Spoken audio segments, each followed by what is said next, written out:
Now, over 20 people have been killed as security forces ended the siege of a restaurant by the al-Shabab militants in the Somali capital, Mogadishu. The attackers were among the dead. Officials say security forces managed to take control of the restaurant just before dawn. On late Thursday, gunmen stormed the restaurant after detonating a bomb and opening fire on customers.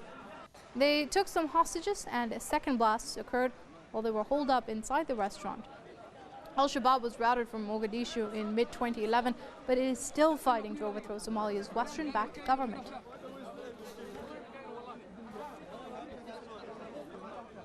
Joining us on the line from London is Ayo Johnson. He's an African affairs expert. Many thanks for joining us here on Press TV, Mr. Johnson. Now, incidents like these, when they occur in Somalia, one has to question if the Somali government will ever be able to solve this problem of the al-Shabab militancy.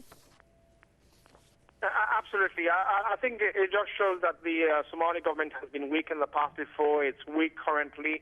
It's got to be flagged up and supported by African Union troops, primarily by Kenyan troops and neighboring countries. And the al-Shabab, which are very much a localized group, which has international connections with many other groups around the world, clearly wants to dislodge that government, and they're very, very focused on that. But you can see for at least the last couple of months that the al-Shabab, many people had said they were a spent force, had been pushed out of the capital, they were just in pockets throughout the country. But that's quite different from what we're seeing most recently, where they've stepped up their attacks. They're clearly showing great capabilities, and most recently they've attacked the African Union troops, killed many of them. And of course, this attack in this popular beach area is just one step in al-Shabab showing that capabilities, which is a worrying trend for the authorities on the ground in Somalia.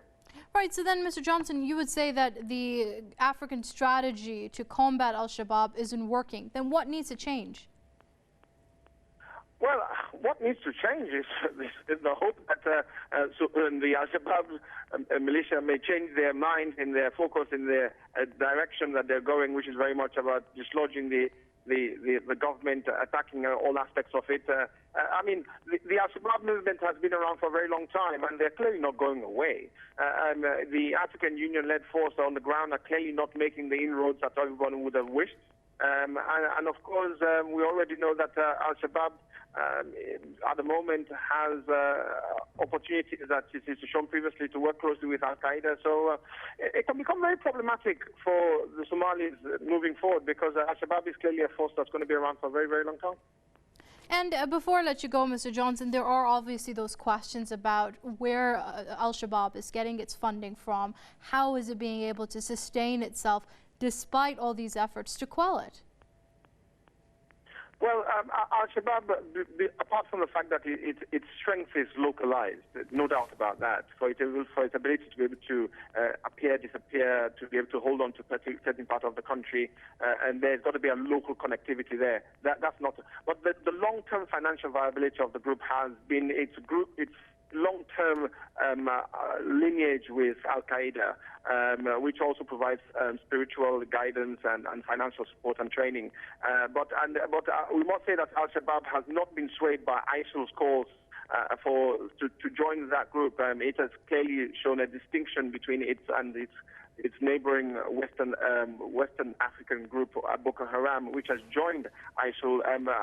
Al-Shabaab has clearly maintained its long-term relationship with Al-Qaeda, and it will continue to do so in the future.